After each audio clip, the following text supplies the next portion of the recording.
everyone, welcome back to Sunny Life channel. Thank you so much guys for tuning in. I'm here to update you of what is going to happen on Isibaya from the 13th to the 17th of July 2020. On Monday, Jabu is tipped off that Mbomvu knows when Twentle is.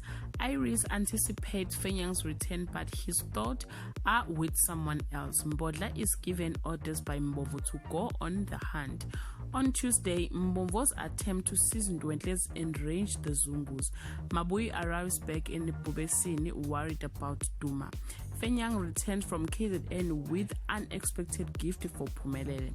On Wednesday, Sbu plans to get a truth about Duma out of Caesar, but Caesar has plans of her own. Ndwentle finds Lillian's wheat and show her how to roll a zone.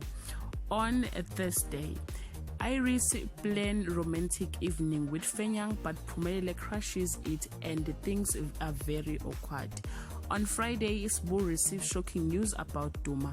Ndwentle experiences severe contractions, but as Jabu speeds to her aid, they get a nasty visit. Guys, this is all I have for today.